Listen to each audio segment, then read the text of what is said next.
when you talk about a learning organisation, which I think you do quite often, not exactly, but what you mean by that, I wanted to explore with you what that meant to you.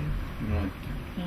Because I've been talking about a learning environment, and I'm interested to know what that term means to you, to see whether it means, obviously they're not the same thing, and the environment isn't the same thing as an organisation, but there must be some parallels, I would have thought. I mean, for me, it's, the analogy I used was, or a metaphor, was the one from Morgan around an organism. And if you're looking at an organisation as an organism, if you like, the people inside it can learn, and obviously the ways in which you can actually discover people are learning, etc. But it's much more complicated in organisation because they're all made up of individual people. But one of the useful things I've found is what Harrisson calls organisational defences, and I think again it relates to people. So that when you're challenged around something going wrong, the defence is, well, my fault, we don't have enough resources, it's their fault, it's because they won't play ball with us. You end up with those sort of defences, which stops the learning going ahead. And it's then trying to actually say, well, we need to stop being defensive about this, accept that something's not right, that there's something we can do about it, and therefore we can learn and move forward with that. So it's trying to get that, and that maybe that's the environment, it's the culture, if you talk about, but that's what we do here. We don't become defensive. We actually are saying, I think we didn't get that right. Let's sit down and talk about how we can do that.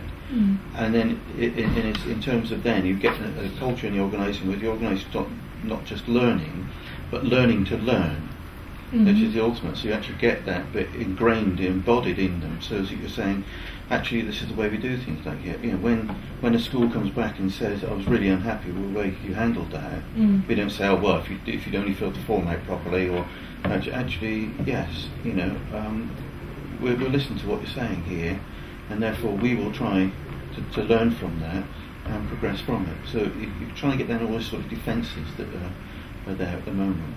So that's what I'm trying to encourage within the organisation, is that we've actually got to behave in such a way where we're not being defensive about everything that we're trying to do. And part of that is creating as you say, a culture or an environment. Feel able to make mistakes and understand what's happened and so on. So from my point of view, I have to lead from the front, if you like, in the sense that actually I've got that wrong, being open and making yourself vulnerable in some ways to other people, which again is quite difficult to do because as manager you tend to want to defend, you are right and so on. It's encouraging other people to be able to do that, to be able to say actually it's okay to sit and talk about things, to reflect on it.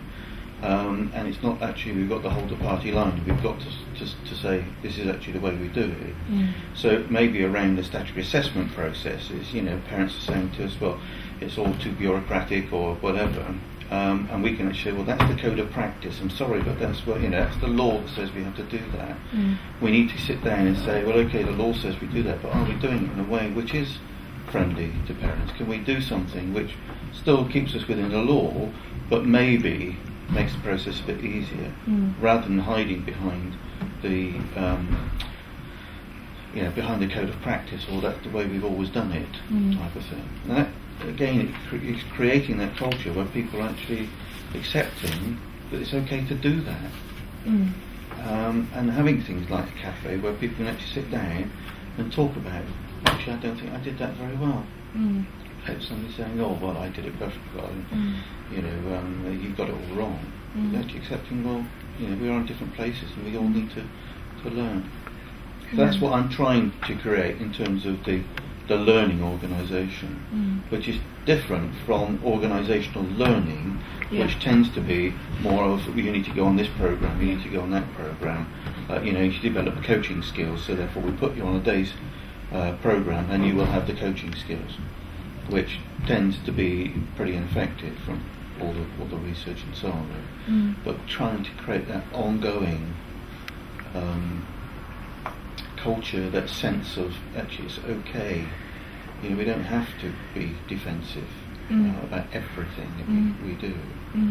And it's okay to say we got it wrong. And if I can get to a point where people are actually openly saying, I think we do that very well, I think that'd be a real step forward. And we can learn from that. So in some ways it's a no-blame culture that we have to create as well. I think I'm also particularly interested in the quality of the, and if you're talking about creating a culture, it's also to do, I mean, as fundamental to that is how people treat one another, and how they talk to one another, and the, you know, respect and all of those sorts of things. And I think that's the particular bit of it that I'm interested in exploring. That must be part of that, presumably. Well, absolutely. I mean, you've got to, if you're going to be open about some of these things, then you know the person on the other end of it, you need to trust them to be able to hold that, you know, without ridicule and so on. So we've got to behave towards each other so as actually it's okay, and I feel safe to do those things. And again, it's creating that environment, that culture. And how does that happen, do you think? Well, I think, I mean, part of it for me is around demonstrating it. You know, for me to do it, as I said, to encourage other people to be able to do it. I don't think there's any magic answer. I mean, I could put out an edict that says actually we will all respect each other. That's not necessarily going to be the answer. I mean, it's a start actually saying actually we are all together here. We are one inclusion support service. There's no point in saying, well, that team is better than that team or whatever. We're all together. So that's what I've tried to do on the 31st of March, is actually say we are one education inclusion service. We are not a collection of educational psychologists or children missing education. We are all interacting. So it's looking at those interactions between the teams and where they cross over. So again, part of what we did on the 31st of March was to get people working across teams where there was a lot of energy and people could see how they all fitted in with each other. So it's trying to create, you know, within my bit of the organisation, and you have to accept there's other bits of the organisation that maybe aren't doing the same things, but within my bit of the organisation, a culture where people can feel safe about exposing themselves, and actually, I don't mean it in that way, but and so if they actually are saying this is, you know, I think I've got this wrong, then you know it's okay, it's accepted, and that way I think we will learn.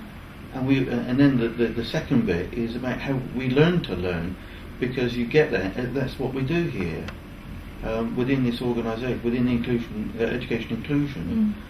We do sit down. We do say actually we got that wrong, and we do work out a solution to it. And people have to be able to make mistakes. Absolutely, yeah. And I have to be able to hold them through that process. Now I can't imagine it's going to be easy and it's going to be straightforward and there's not going to be spats and whatever between people, but it's actually trying to bring them back to that point, which I think could be really important. Okay. Yeah. Does that help? Yeah. Good. And the yellow brick road, and we're on this yellow brick road, and you've got Dorothy, and there's the Tin Man and the Lion and the Straw Man and so on there, and they're all going towards this wizard, which is this wonderful, powerful wizard, and at the end you pull the screen away and there's this little old man there. And really that was quite a powerful analogy for me, because they're expecting, you know, lots of people are expecting somebody out here to have all the answers, to be able to wave a wand and it'll all be alright, and actually when you pull things away there's very little there, and it's all within themselves. They've got the power to do these things, which again is I feel is quite a good analogy or metaphor for a learning organisation. Really, you've got to find the power within yourselves to be able to do this work. So I was quite taken by that. So I was going to become Dorothy. The lion, surely. I wanted to be Toto, yes, but the lion. Yes, the lion, surely.